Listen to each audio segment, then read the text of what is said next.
Welcome back to another episode of Double D Fantasy Football Podcast. It's me, Davis Holland, with my father, David Holland. And we're here with episode 4 after week 2 with another exciting week of football. And this weekend was absolutely amazing. A quick whiplash from our first week with a lot of changes and a lot of key injuries. This week, we're going to be quick. We're going to get you guys in and out with a good aggregate of information. We're going to start with our studs and duds of the week, nice and quickly there. And then we're going to get our key injuries into the whole thing. And that's going to segue us nicely into the possibilities on your waiver wire for our first waiver wire pick, or first major waiver wire pick after this crazy week 2. Dad, how you doing today? I'm doing wonderful. Happy to be back doing our next podcast. This was definitely one of those weeks where we found out that fantasy football is very, very challenging, and it can be frustrating at times. As you mentioned, there was a lot of whiplash going on with players, and we'll talk about some of that today, but that's kind of what makes it fun.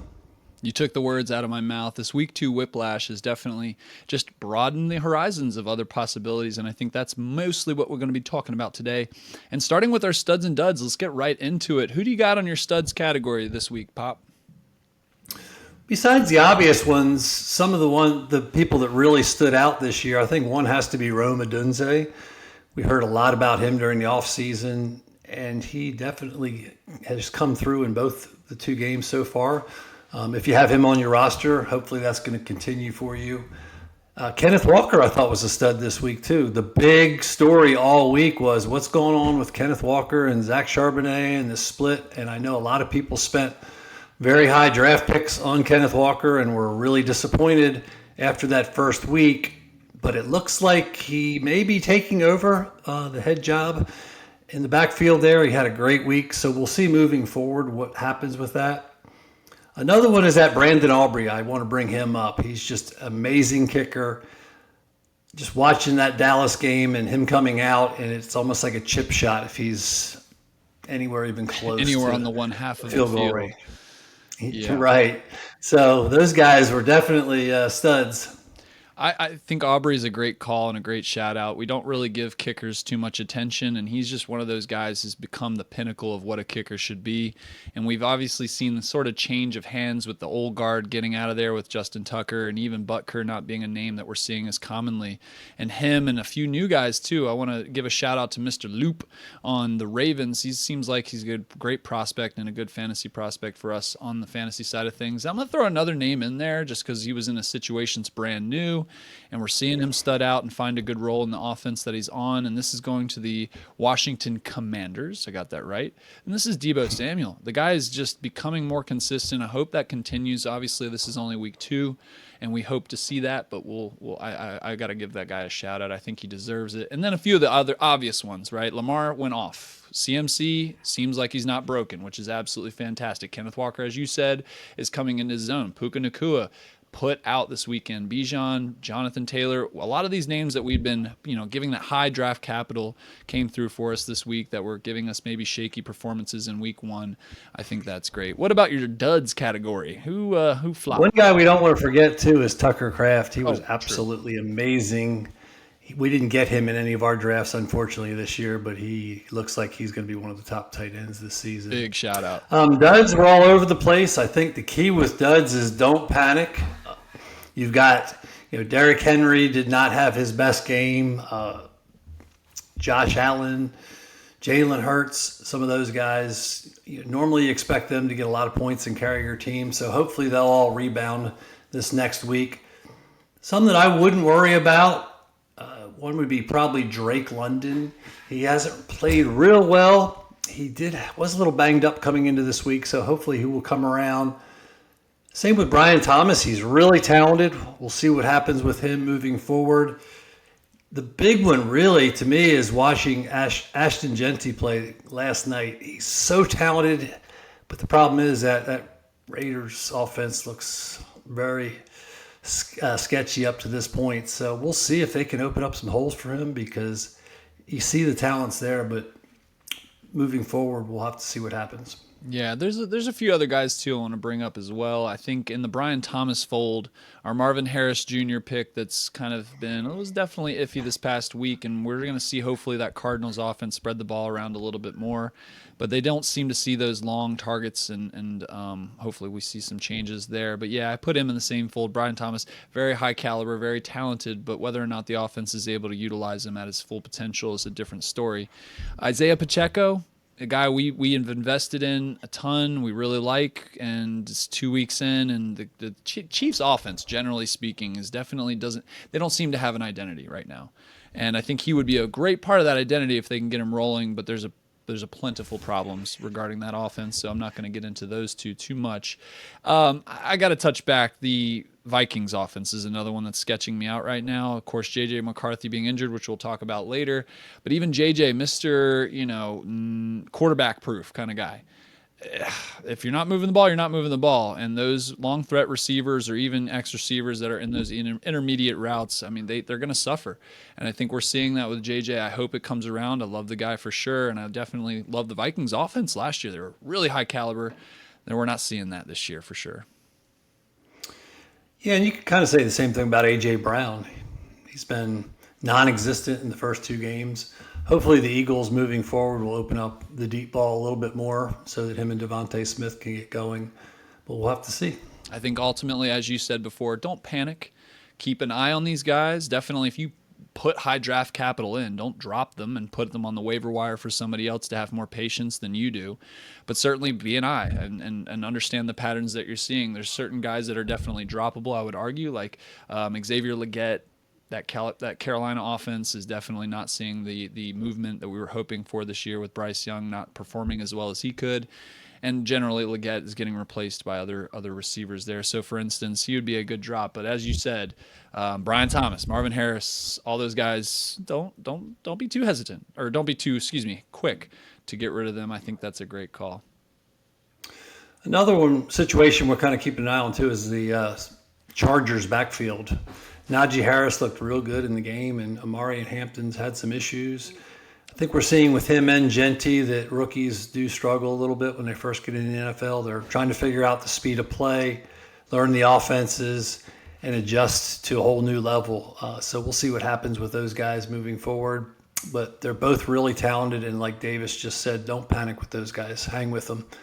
For sure. Now, two more droppable situations. Let's get into our key injuries this week. There were quite a few. I'm just going to start with Burrow, for instance. We know he's going out with toe surgery on his turf toe situation and out for a number of weeks and potentially for a very, very majority part of the season. And there's a few others too in the quarterback ring. What do you got on that one? Quarterbacks got hit hard this week. Obviously, Burrow's the big one. I think he's going to be out for most of the season. Maybe he'll return for the playoffs. So if you've got him, you're definitely on the waiver wire this week looking for a replacement if you didn't draft a backup quarterback. J.J. McCarthy was also injured. I don't think he'll be out too long, but it's going to be a couple weeks before he returns. Brock Purdy is another one, although his replacement looked decent, so we'll see what happens in that situation.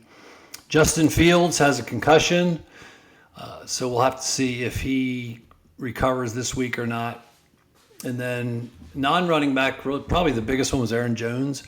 The Vikings aren't going to suffer too much because they've got Jordan Mason as the backup, or they were basically splitting.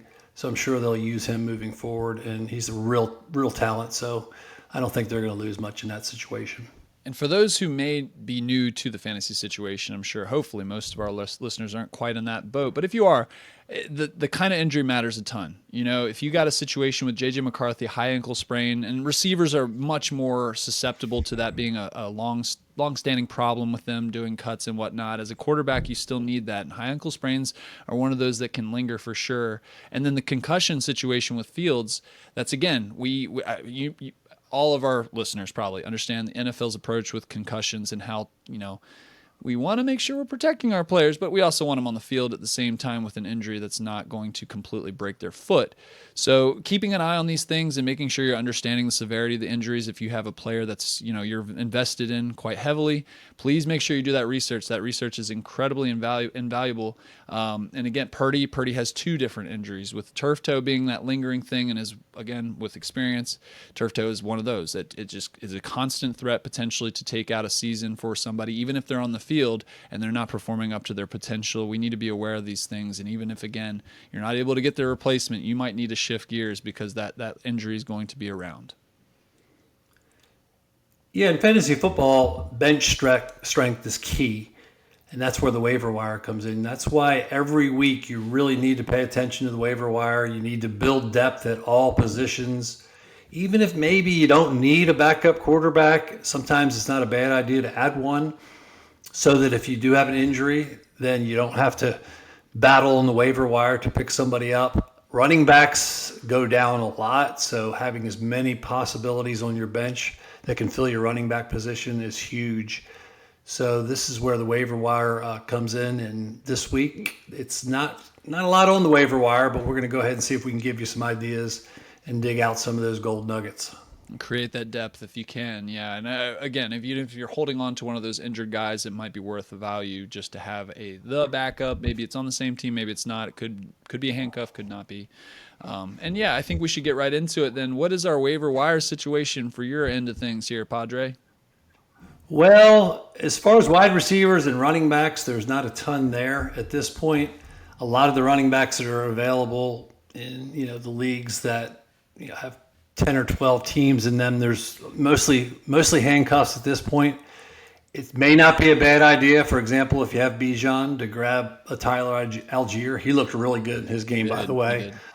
Trey Benson for Arizona. But just look on the roster and find out who the backup is for your guy. It's never a bad idea to start handcuffing those guys. I know it's early in the season to do that, but running backs are just such a crapshoot. And when yours goes down, having the handcuffs huge, because all of a sudden everybody wants that guy, and they're all bidding on them and trying to draft them on waivers. Wide receivers, there once again a lot of boom bust possibilities and some surprises, but this is when those wide receiver rooms start to shake out. You start to figure out, well, who's the number one receiver? That might be obvious, but who's the number two receiver? And a lot of times the number ones have the best cover guy on them, so they get shut down oftentimes, and that number two receiver is the one getting the opportunity. So knowing who they are, and going into the season, it's always kind of hard to predict that. So there are a number, like Tony Franklin's a great example, and we have Cortland Sutton on one of our teams, and he didn't do anything this week, but it was Tony Franklin's week, and so we'll see what happens moving forward. Marvin Mims turned out isn't the number two, at least for now. Another guy, Keyshawn Boutte, who we did grab this week. Davis talked about him in our last show. He looks like he's going to be a weapon for New England, so I think he's worth rostering. Cedric Tillman is another one for Cleveland as well, who seems to be maybe their go-to guy. I haven't heard much from Jerry Jeudy so far. I know they've been really heavy on their tight end usage, but he seems to be coming through so far, and he's had a couple of good seasons before this too.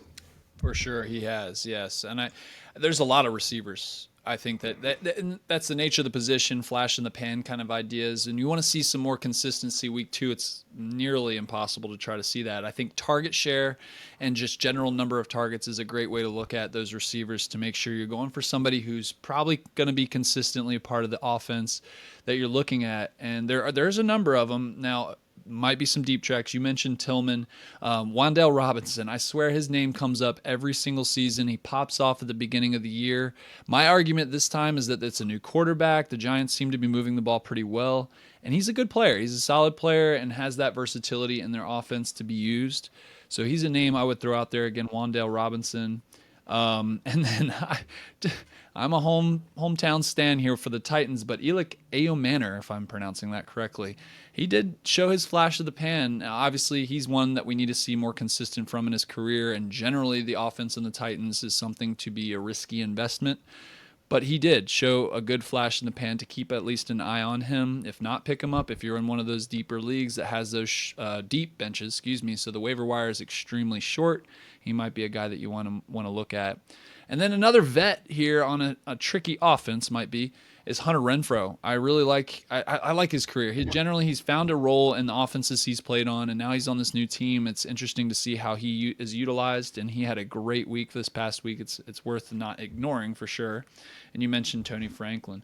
How about tight ends? You got any tight ends on your radar?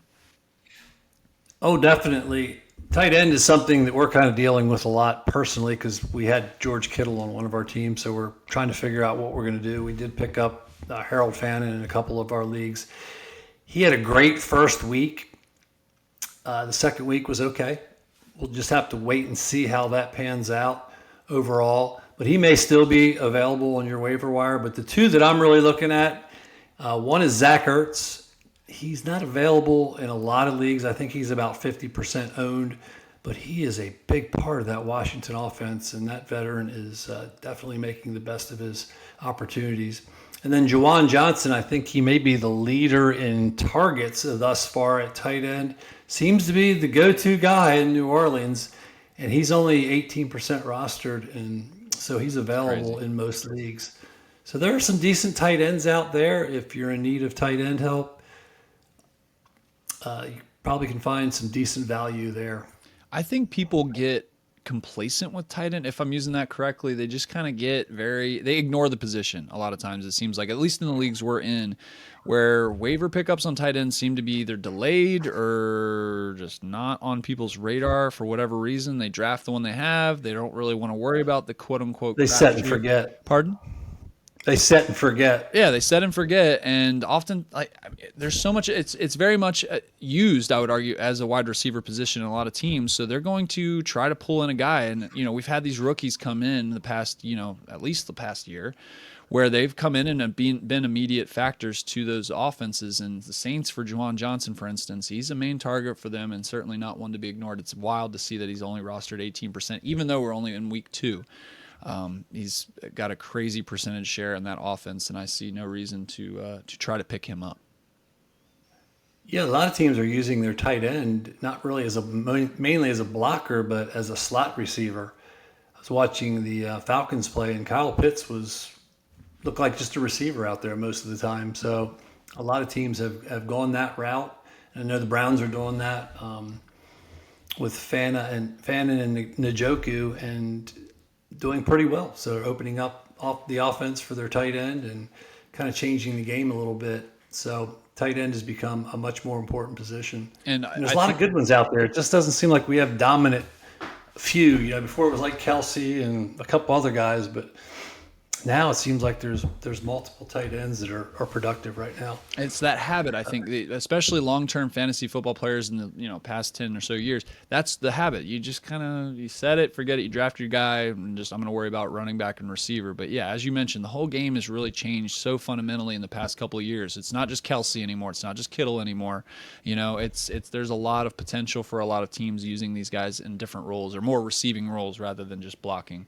What about running back? You got any on that short list of running backs for waiver? Yeah, I think I kind of covered that. There's not a lot there. You may be in a league where there are some guys available because you have maybe 8 teams or whatever, but in some of the deeper leagues, there's not a lot there, so that's where the handcuffs come in. I think the one thing that everybody's kind of focused on is where the injuries were, and that's quarterback, and looking for that replacement for Burrow or McCarthy or whoever you may have lost. Or Aaron Jones. Daniel Jones is the hot name this week. He's had 2 really good weeks, and if you follow football, you know that Daniel Jones has had kind of a rough career, and maybe like Saquon Barkley, he just needed to get out of the New York Giants situation. But the Colts, I think they said the other night that they have not punted this year.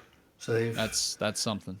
That's amazing. And the quarterback's kind of the driver behind the offense, and he's got it clicking. So he's probably at the top of most waiver wires for quarterback. Stafford's available in most leagues as well. Devontae Adams is doing really well this year, so he's supporting 2 wide receivers and proving that he can do that still at his age. He's such a good football player. Michael Penix is one that I will bring up because I was kind of high on him going into the season. He had a really good first week, but if you watched him in their game this last week, it may have had a lot to do with game script, but it was mostly the run game, and they didn't really use his arm that much. He didn't really run that much, so I'm kind of cooled on him a little bit. Sam Darnold had a pretty good week last week as well. Geno did pretty well his first game too, but if you watched him on Monday Night Football, it was a disaster. A disaster, utter disaster. And we had that conversation whether or not to pick him up and drop poor Nick Chubb. And he had a stellar game yesterday. That was a fantastic turnaround. And I'm glad we didn't end up doing that exchange. And I'm just going to shoot back. One running back I want to throw in there, and you're going to, you've trying to kind of drug me. But the narrative out there for the Jags backfield is they got rid of Tank Bigsby. And Etienne, I love his talent for sure. And I'm not saying he's just going to fall off the face of the earth. But Bashil Tootin, he's got some talent. They recruited him for a reason, and they've got a role for him, I think, in that offense. So whether or not how that ends up shaking out, we'll see. But definitely a name to keep on your radar. And if you have some dead wood you need to drop, it might be worth the ad if you got him available in your league. I think that's a decent. And if I'm an ETN owner, I'm definitely picking him up this week. Right, great handcuff as well. ETN, I really am amazed at what he's been able to do this year. Because 2 seasons ago, he was one of the best running backs in the game, and he just kind of disappeared last year. And he's off to a great start, and Tootin is a really, really good running back. I totally agree with you. But, unless he's in a committee at best, or he's a number 2 running back. So right now, I'm not sure he's even a flex play. If Jordan Mason is available in your league, you need to pick him up right now. Also, big if. We have a couple of leagues with a lot of deep waivers, and he is possibly addable during this waiver section. And, of course, with the injury to Aaron Jones, is not one to forget. The guy's a good player and an offense that is going to utilize him very well, I think. Well, that's a problem for Aaron Jones because you give Jordan Mason a couple weeks as the bell cow in that backfield, and he could take it over. For sure.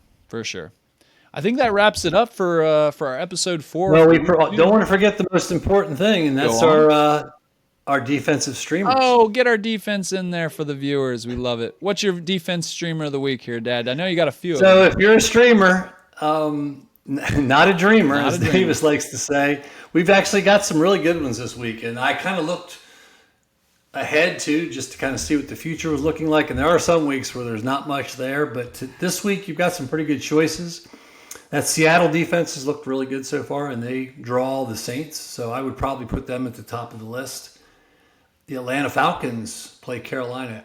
If you watched Atlanta's game, that defense is fast. They get after the quarterback. It's lots of sacks, and that generates points. The Colts play Tennessee. Colts D's looked solid so far this year, so you can't go wrong with them. And the Chiefs, this is one I'm not positive about. They play the Giants. The Giants had a pretty good week this last week on offense, so they showed some signs of life, so we'll have to see about that.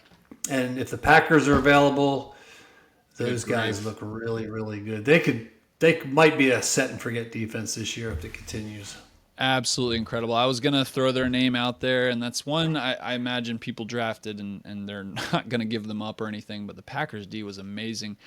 I'll say this about the defense, too. It made last night pretty incredibly boring to watch football, which is good. Again, if you're looking for those defenses on waiver, they played a heck of games.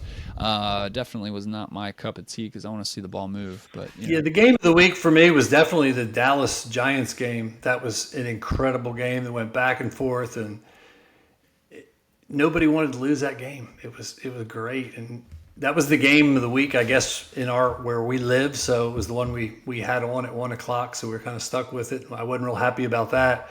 But as the game went on, I was like, wow, this is really, really good. And if you happen to grab Javonte Williams at the end of your draft, congratulations, because he has far exceeded expectations. I wish we had more of him. We grabbed him on one team, but it's amazing. He looks so good out there. He was just doing everything, catching passes, running people over. Yeah, I think it's that 2 or 3 years. I think he's only 2 years out of his major knee injury, but ACL. that's always a platform to kind of continue with. Pacheco is a good example, for instance, coming 1 year off of the same injury. It was an ACL injury, I believe, as well. Either way, a significant knee injury. Have patience with those guys. A year or two after their return is a good place or time rather for them to establish their role back in those offenses. And a good one also to reflect too, adding to the list, is Nick Chubb, doing a pretty solid job this week after his very significant knee injury the other year. But again, a couple years, 1 year to kind of recover, and then that second year to come back has been a pretty consistent thing, it seems like. Yeah, a lot of the pundits are still low on Chubb. He looked explosive. I could not believe how he looked last He looked night. patient. I was amazed. Yeah. I mean, he's a veteran runner. He finds those holes. He's hard to bring down.